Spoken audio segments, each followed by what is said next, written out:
नमस्कार। आज हम बातचीत करेंगे मूलभूत संख्यात्मक ज्ञान के मूल्यांकन पर। बच्चों का मूल्यांकन कैसे किया जाए कि वो उनके लिए सहज हो।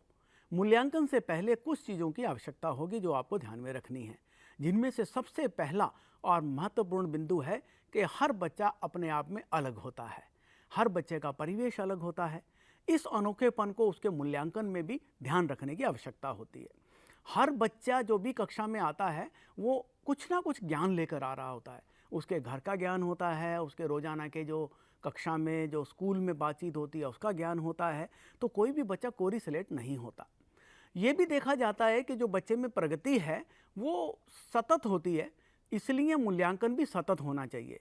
सतत से हमारा मायने है कि बच्चा धीरे धीरे करके प्रगति करता है। एक कदम आगे बढ़ता है, फिर थोड़ा सीखता है, फिर और कदम आगे बढ़ता है। तो इस प्रकार ये जो सीखने की प्रक्रिया है वो कदम दर कदम आगे आगे बढ़ती रहती है।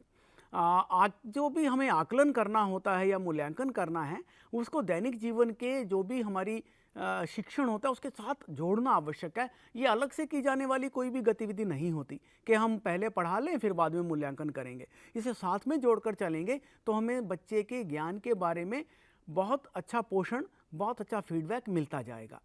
हम देखते हैं कि बच्चे को महत्वपूर्ण गणित सीखना ज़्यादा आवश्यक होता है। ये महत्वपूर्ण गणित वो गणित है जो बच्चे के दैनिक जीवन में आसपास उपयोग का होता है। वो गणित जिससे बच्चे तर्क बना पाते हैं, तार्किक सोच रखते हैं, जिससे वो समस्या समाधान के बारे में सोचते हैं। हमें आकलन में ये जानना आवश्यक है कि बच्चा जो भी रणनीति अपना रहा है, सीखने के लिए जो भी कार्य कर रहा है, जो उसकी सोच चल रही है, हम उसका आकलन कर सकें। हम ये देख सकें कि बच्चा कैसे सीख रहा है।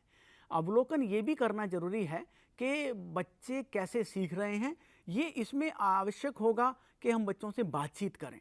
बच्चों की बातचीत हमें बहुत अच्छा फीडबैक दे पाएगा बच्चों के बारे में कि बच्चे कैसे सीख रहे हैं, कितना सीख रहे हैं। जो भी प्रतिक्रिया हैं उन्हें बच्चों के उसमें देखें और उन प्रतिक्रियाओं का कहीं ना कहीं आप नोट बनाते रहें, कहीं लिखते रहें।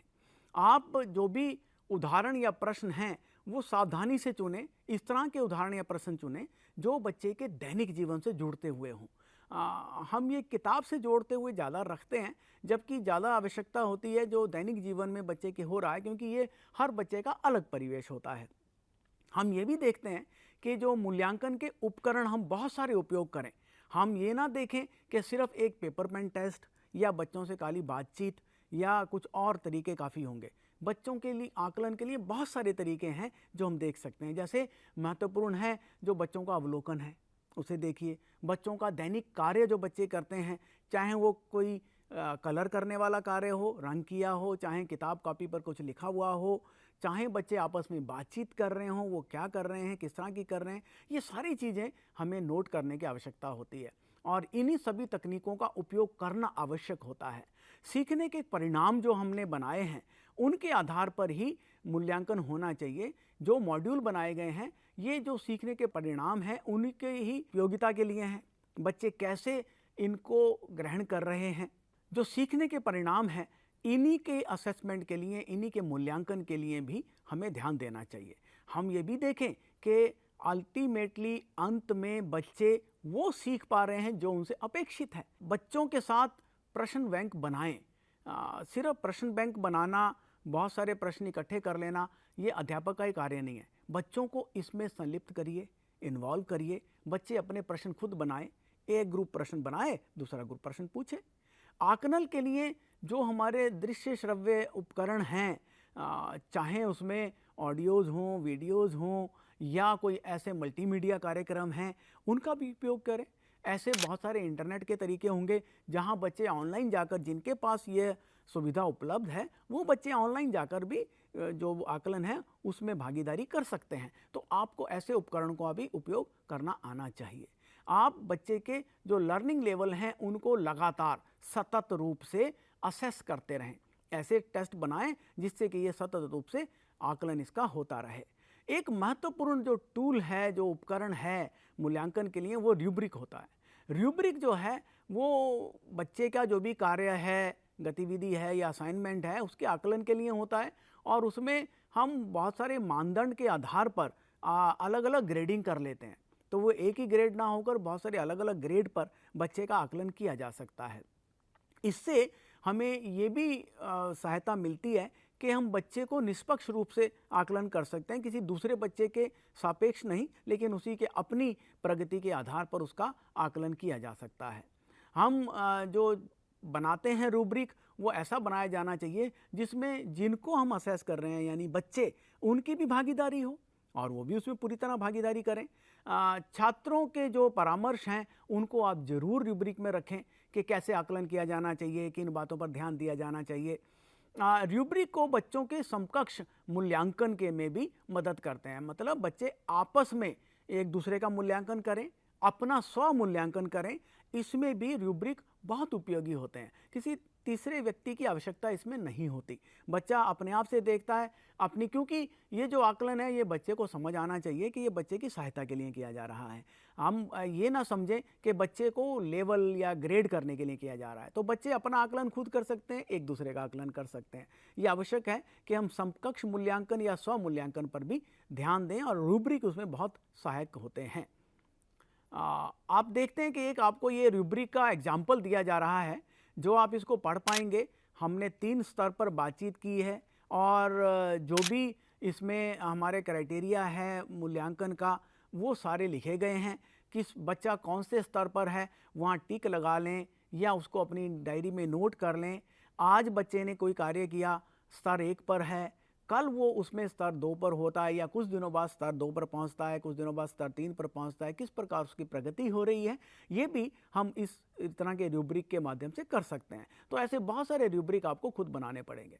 एक और इम्पॉर्टेंट एस्पेक्ट होता है जो असेसमेंट में इस्तेमाल किया जाता है, वो होता है पोर्टफोलियो। हम हर बच्चे का एक पोर्टफोलियो बनाते हैं और सभी बच्चों की जो प्रगति है उसके बारे में रोजाना के कार्यों में या जब जब भी कुछ ऐसा नोटेबल काम बच्चे ने किया है, कभी कोई चार्ट बनाकर लाए हैं, कभी कोई ऐसा क्विज कंपटीशन हमने क्लासरूम में करा लिया है, बच्चों को कोई गतिविधि कराई गई है, जब भी ऐसा कुछ नोटेबल है और किसी बच्चे ने बहुत अलग तरीके से कुछ किया है तो उसको भी ज़रूर आप नोट करें और बच्चे का वहाँ आप टिक लगाते जाएं कि बच्चा कैसे प्रगति कर रहा है।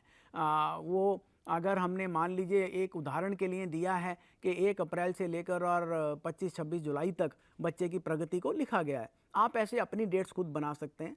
कोई ज़रूरी नहीं, जिस दिन से आपने शुरू किया उस दिन से बनाइए, बच्चा किस स्तर पर है और वो जो सिखा रहे हैं हम, जो भी कुछ सीखने के परिणाम हैं, प्रतिफल हैं, उन प्रतिफलों के आधार पर बच्चा कैसे आगे बढ़ रहा है। तो पोर्टफोलियो एक बहुत इंपॉर्टेंट एस्पेक्ट हो जाता है बच्चे की असेसमेंट के लिए और ये बनाने के लिए, जानने के लिए कि बच्चे की प्रगति कैसे हो रही है। तो कोई भी अध्यापक, माता पिता कोई भी देख पाएंगे कि जब बच्चे ने शुरू किया था तो कहाँ कौन से स्तर पर था, धीरे धीरे कौन से स्तर पर है, कौन से ऐसे कार्य हैं जो पहले शुरू में नहीं कर पा रहा था लेकिन अब बच्चा कर पा रहा है। तो ये सारी चीज़ें हम पोर्टफोलियो के माध्यम से देख सकते हैं। एक मूल्यांकन की चेकलिस्ट भी बनाई जानी चाहिए, लेकिन ये ही काफ़ी नहीं है। ये बाकी जितने भी टूल्स की और बात की गई है, उपकरणों की बात की गई, उनके साथ ये आवश्यक होता है कि आप मूल्यांकन की एक चेकलिस्ट बनाएं कि बच्चे के सिर्फ टिक मार्क लगाते जाएं या क्रॉस लगाते जाएं, जो जो स्तर उसने क्रॉस कर लिया, जो पार कर लिया, उस स्तर का एक टिक लगाते जाएं, ताकि हमें पता लगता रहे कि बच्चे ने यहाँ तक सीख लिया और यहाँ अभी आगे सीखना बाकी है, यहाँ उसके सीखने में कमी है। तो मूल्यांकन को बच्चे के लिए सहायक बनाना, सहज बनाना बहुत आवश्यक है। अगर बच्चा मज़ा ले रहा है, मूल्यांकन को सीखने के साथ साथ उसका हो रहा है, तो मूल्यांकन का प्रेशर नहीं होगा और सीखना जो है वो मूल्यांकन के लिए नहीं होगा, मूल्यांकन सीखने का किया जाएगा। तो ये ज़रा ध्यान देने वाली बातें हैं। आप सभी अध्यापक हैं, अपने अपने अनुभव के आधार पर इसमें आप परिवर्तन कीजिए और इसे अपनी अपनी कक्षाओं में उपयोग करिए। आपका बहुत बहुत धन्यवाद।